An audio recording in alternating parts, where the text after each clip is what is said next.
Your first breath of Skull Island air comes with a mouthful of your mother's fur as she sprints through the jungle. Something massive and hungry destroying your birth cave behind you. The walls you were nestled against 5 seconds ago. Now they're digestive juice in a skull crawler's stomach. Your tiny fingers grip your mother's fur as she rockets through the canopy at speeds that would liquidate most mammals. Below, that abomination keeps pace.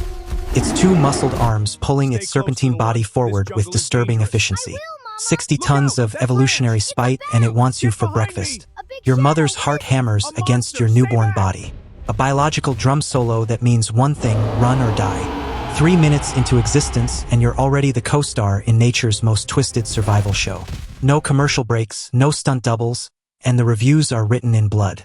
Your early days are spent clinging to your mother's fur as she navigates this prehistoric nightmare. Every vine could be a warbat coiled and waiting. Every shadow might hide a Vasatosaurus rex.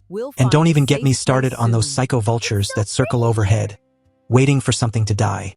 You're basically living in nature's most twisted theme park where all the rides are trying to eat you. A searing jaw erupts from the river as your mother swings past, its bioluminescent lure flashing like a disco ball of death. By the time you're a few years old, you've grown from adorable furball to awkward adolescent ape. Your limbs don't quite match your body yet, and your attempts at chest beating sound more like someone playing bongos underwater. But hey, at least you're learning the family business, being the island's apex predator, or trying to be. Anyway, your first solo hunt goes about as well as you'd expect. You spot a nice, juicy Skur buffalo grazing near the swamp. Easy target, right? Wrong. Those things are built like tanks with anger management issues. One headbutt later, and you're doing an involuntary backflip into a mud pit where a swamp locust the size of a motorcycle decides you look snackable. Double smooth. Years pass, and you're getting the hang of this whole terror of Skull Island thing. You've developed your own hunting style, mixing brute strength with surprising intelligence. Those skull crawlers that used to send you running, now you're using their own skulls as drinking cups. Very eco-friendly of you. Your territory expands as you grow, and other creatures learn to recognize your thunderous roar. It's basically your way of posting a no trespassing sign, except violators get their spines rearranged instead of a fine. The real fun begins when you hit your prime. You're now the size of a building, muscles rippling under your dark fur, and your roar can be heard across the entire island. Time to establish dominance. First on your hit list, that Virex who's been eyeing your favorite banana grove. The fight is brutal. 3 jaws full of teeth versus your superior reach and opposable thumbs. You grab its jaws mid-bite and play wishbone with its skull. Point made. But being king isn't all skull-crushing and chest-thumping. You've got responsibilities now. The island's ecosystem depends on you keeping the skull crawlers in check. These underground nightmares breed faster than rabbits on energy drinks. And without you playing exterminator, they'd overrun everything. So every few days, you're down in the bone fields playing whack-a-mole with creatures that look like someone crossed a lizard with pure hatred. Your days fall into a rhythm. Morning patrols to mark territory. Afternoon naps in your mountain fortress. Evening hunts for whatever looks tasty. You've even developed a taste for mere squid, though fishing for them usually ends with you wrestling tentacles the size of tree trunks. Nothing says king of the island, quite like emerging from the ocean with calamari wrapped around your entire body, while a pack of razor fish try to take chunks out of your legs. Some days you mix it up by hunting verticins in the grasslands. Those horned sprinters make you work for your meal, zigzagging across the plains like furry pinballs. Then comes the loneliness. You're the last of your kind or close to it. Your parents are long gone, victims of the island's endless violence. Sometimes you find old Kong skeletons in hidden valleys. Reminders that even your species isn't immune to Skull Island's brutality. You sit on your mountain throne, beating your chest at the empty sky, and the echo that comes back is just your own voice bouncing off uncaring stone. You cope by staying busy. There's always another threat, another challenger. Arachno claws the size of houses spin webs across entire valleys. You've learned to spot them, by the way.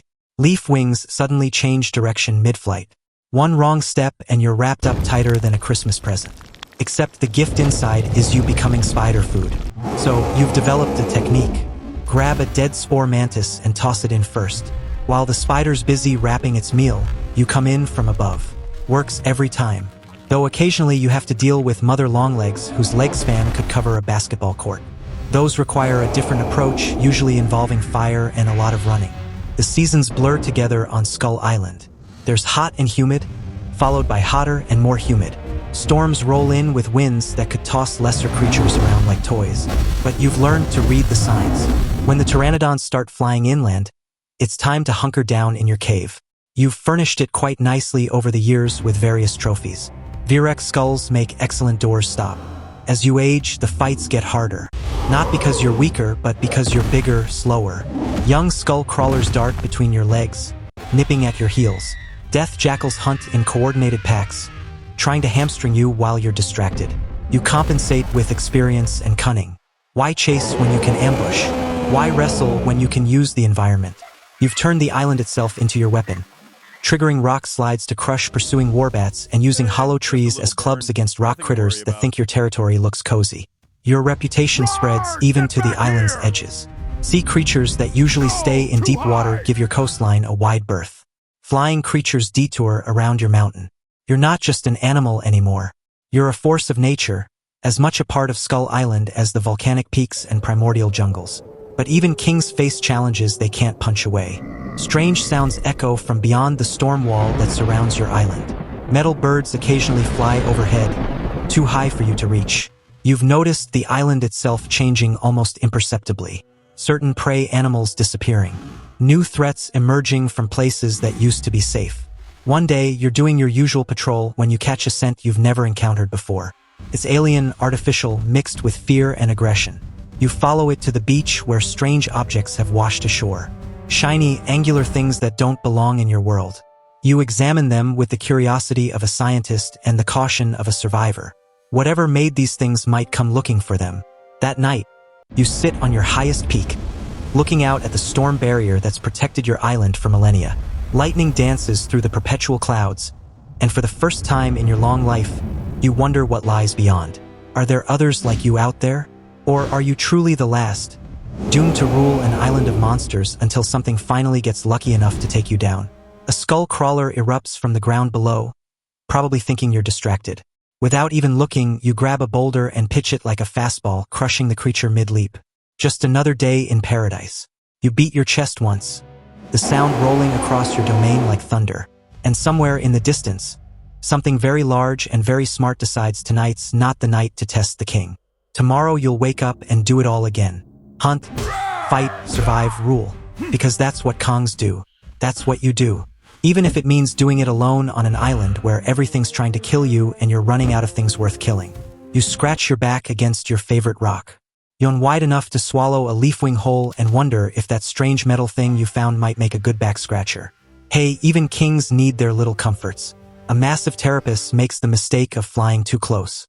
And without missing a beat, you snatch it from the air and use it as a toothpick. A Ven strangler tries to sneak up while you're distracted, but you grab it and floss with it instead. Dental hygiene is important, even for kings. If you watched till this point means you liked our video so much. Consider subscribing to our channel so that more videos like that can be reached to you guys soon. Thanks for watching. See you in next video. Bye.